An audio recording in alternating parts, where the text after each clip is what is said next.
Oke, bismillahirrahmanirrahim. Assalamualaikum warahmatullahi wabarakatuh. Halo teman-teman semua dimanapun Anda berada, kembali lagi berjumpa bersama saya. Pada pertemuan kali ini saya akan berbagi bagaimana cara kita mengerjakan sebuah soal tes potensi skolastik, yaitu sebuah tes yang akan muncul di SBMPTN tahun ini. Pada pertemuan sebelumnya sudah saya bagikan kepada teman-teman bagaimana cara kita mencari tahu hasil SNMPTN, dan beberapa jam yang lalu juga saya sudah bagikan terkait dengan perubahan jadwal pelaksanaan UTBK tahun 2020. Jadi untuk teman-teman yang belum berkesempatan masuk jalur SNMPTN, jangan berkecil hati, tetap bersemangat. Persiapkan diri kita untuk mengikuti SBMPTN beberapa bulan lagi, karena insya Allah jadwalnya sudah ditetapkan. Untuk pendaftarannya sendiri itu dimulai tanggal 2 sampai 20 Juni 2020, dan untuk pelaksanaan UTBK-nya itu tanggal 5 sampai 12 Juli 2020. Sementara untuk pengumumannya adalah tanggal 25 Juli tahun 2020.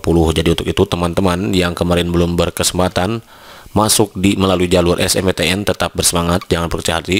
Persiapkan diri kita, fisik dan mentalnya semuanya, maksimalkan usahanya, maksimalkan doanya, biar nanti hasilnya seperti apa yang diharapkan gitu ya.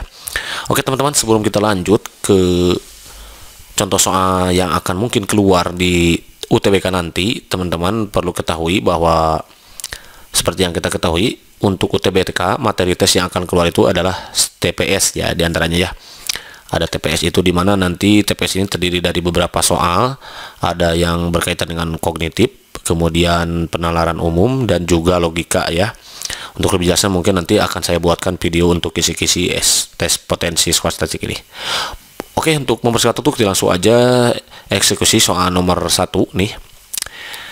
Nomor 1, jadi nanti TPS itu soalnya kayak gini teman-teman ya. Jadi pertama ya, tenangin dulu diri kita, lalu tergesa-gesa gitu ya. Pokoknya kalau kita sering berlatih, insya Allah nanti kita bisa ya teman-teman. Pertama ya, kita kerjakan dulu nih.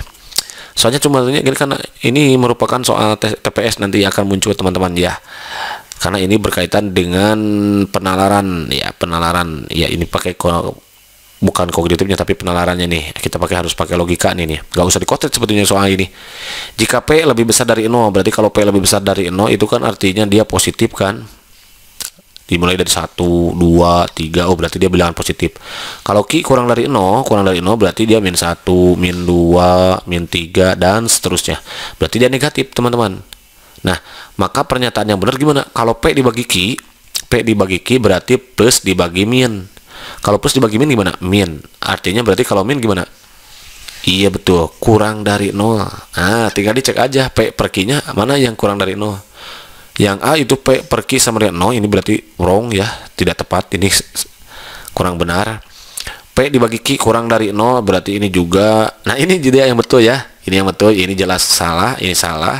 Apalagi ini juga bukan, karena tidak sama dengan 0, karena dia positif dibagi negatif itu tidak akan menghasilkan 0, karena semuanya 1 dibagi min 1 itu tidak akan menghasilkan 0. Jadi tidak, walaupun di sini ada sama dengan, enggak akan ya. Jadi jawaban yang paling tepat untuk soal nomor 1 ini adalah yang B teman-teman. Nih dia gitu, tinggal begitu aja. Mudah kan? Iya, oke, next. Oke, lanjut soal nomor 2 ya, soal nomor 2 nih. Soalnya kayak gini teman-teman, kita baca aja dulu. A yang diketahui, A per B sama dengan 3/7 dan C per A sama dengan 5/6. Maka nilai dari C per B adalah berapa gitu teman-teman. Nah, saat menemukan soal ini tetap teman-teman tenangin aja dulu diri kita, gak usah bingung gitu ya, santai aja dulu. Nah ternyata soal kayak gini kalau kita sering berlatih, intinya sih harus berlatih teman-teman untuk mengerjakan soal seperti ini tuh, harus berlatih, harus banyak membaca, cari berbanyak referensi. Nanti kalau kita sudah terbiasa, insya Allah akan bisa gitu. Kita kan butuh A per B sama, kita kan butuh C per B, berarti kita butuh C sama B. Nah berarti ini rubah dalam bentuk C dan B. Ini kan ada A, berarti A yang pindah. Nah, A per B sama dengan 3/7 itu kan kalau cara manualnya nih. Ini kan kali silang, ini kali ke sini, ini kali ke sini itu kan ya. 7 kali A, 7A sama dengan 3 kali B, 3B. Karena kita butuh B, berarti biarkan B sendirian. 7A per 3. Oh, berarti B-nya 7A per 3. Sudah ketemu nih. Sekarang kita butuh C-nya. C ada di sini kan. C per A sama dengan 5/6. Kalau sudah bisa sih enak tuh. Tinggal 5A-nya ke sana kan, terbang ke sana ya. Jadi C sama dengan 5A per 6. Nah, oh ketemu tuh. Kita kan cari, yang dicari tahu itu kan C per B. C-nya kan 5A per 6, sudah ada tuh 5A per 6. B-nya 7A per 3. 7A per 3. Nah, kalau ketemu soal yang seperti ini, ada 4, 1, 2, 3, 4. Ini tinggal kali ke sini. Ini yang kedua, yang ketiga kalikan yang kedua. Jadi C per B itu sama dengan 5A kali 3, kalinya pakai titik aja ya. 7A kali berapa tuh? 6. Ini kan coret aja tuh, coret-coret, ini kan sama. A-nya juga coret-coret ya. Gitu. Jadi 5 kali 1, 5 per 6 kan dibagi 3 jadi 2 ya. 7 kali 2 14. Ada nggak C per B nya 14? Ada. Ternyata jawaban yang paling tepat itu yang B. Gitu teman-teman. Mudah kan? Mudah. Kalau mudah, next soal number 3 ya. Nah, bagaimana kalau kita soal menemukan soal seperti ini? Tetap aja santai aja, nggak usah bingung gitu ya teman-teman. Nah, soal seperti ini kita rubah berarti ke dalam bentuk pangkat biar mudah gitu. Sebelum kita kuadratkan. Ini kan kalau kita rubah ini kan sama aja dengan gini ya soalnya ya. Jadi 3 berarti ini kan sama aja dengan 3 gini. 3 pangkat kali itu kan jadi tambah ya. Karena ada sifat eksponen, kalau A pangkat M kali A pangkat N itu kan jadi A pangkat M plus N kan gitu. Berarti juga sama.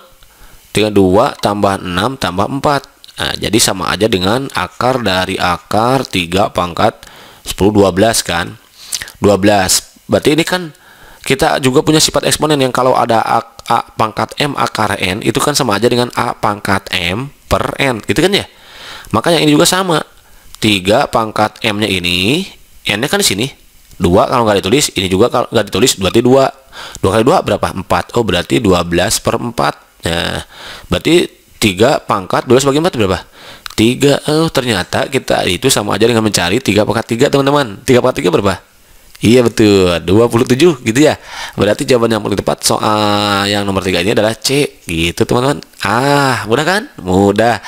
Soal yang terakhir. Nah, karena ini soal yang pemanasan, nah sampai sini dulu ya. Nanti kalau teman-teman masih menginginkan jadi soal yang lebih sulit dan hot, insya Allah akan saya buatkan. Tinggal ketik aja di kolom komentar. Tambah lagi dong, gitu ya. Nah, yang keempat itu soal tentang matrik. Nah, ini lumayan nih. Kalau soal matrik berarti kita harus mengingat perkalian matrik. Kita punya matrik P sama Q.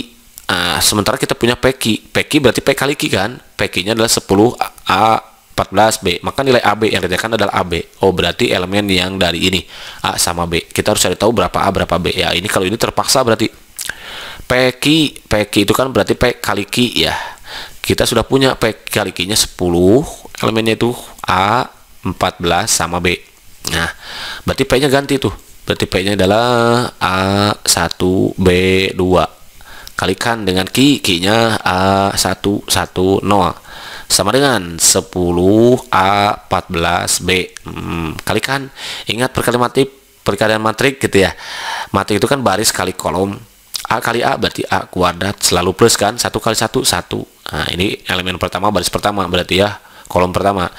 Sekarang ini baris pertama kali kolom pertama, baris pertama kali kolom kedua. A kali 1 A selalu plus, 1 kali 0 0. Nah, gitu kan ya. Terus kemudian B kali A, AB gitu ya. AB ditambah 2, AB ditambah 2. Kemudian ini B kali 1 B aja, 2 kali 0 0. Nah, sama dengan ini 10A 14B. Ini kan sama tuh AA ya. B sama. Oh, berarti yang lain juga sama. Ini katanya nih soal yang pertama nih. A kuadrat ditambah 1 sama dengan 10. Karena ini adalah kesamaan matrik teman-teman ya. Artinya apa? Kalau kesamaan matrik itu setiap elemen yang seletak. Nah, seletak artinya baris pertama kolom pertama di matrik yang kiri sama dengan baris pertama kolom pertama matrik yang kanan gitu. Baris pertama kolom kedua matrik yang kiri sama dengan baris pertama kolom kedua. Itu kan sama tuh. Ini A, ini B sudah sama ya. Berarti yang ini pun pasti sama dengan 10. Begitu juga dengan AB-nya. AB-nya pasti sama dengan 2. AB plus 2 sama dengan AB plus 2 sama dengan oke, yang kedua nih. Persamaan itu berarti AB plus 2 sama dengan 14. Karena yang ditanyakan AB, udah kita kan punya AB nih. Ya udah berarti gak usah dicari yang ini. Capek-capek gitu ya. Kan kita ditanyakan AB tuh. AB kan sudah ada ini. AB sama dengan 14 plus 2-nya pindah ruas plus pindah ke sini jadi min kan. Berarti AB-nya berapa? Iya betul 12. Ada nggak di option? Ada. Ternyata jawaban yang kedua itu yang C. Begitu teman-teman. Udah kan? Udah. Oke teman-teman, barangkali saja dulu yang bisa diberikan kesempatan ini. Mudah-mudahan bisa bermanfaat untuk teman-teman semua dalam mempersiapkan diri untuk menghadapi tes SBMPTN yang akan kita hadapi selama beberapa bulan ke depan. Untuk teman-teman yang terus menginginkan jenis soal yang lainnya, silakan tinggalkan aja pertanyaan di kolom komentar, ataupun kalau misalkan punya pertanyaan apapun itu untuk menghadapi SBMPTN, silakan ketik pertanyaan di kolom komentar. Insya Allah kalau ada waktunya memungkinkan, saya akan jawab satu persatu. Dan insya Allah nanti akan dibuatkan juga jenis soal TPS untuk soal yang lainnya, ya seperti penalaran umumnya, seperti pemahaman kita membaca, karena nanti akan ada pemahaman membaca, termasuk juga bahasa Inggris nanti akan ada teman-teman ya di TPS ini.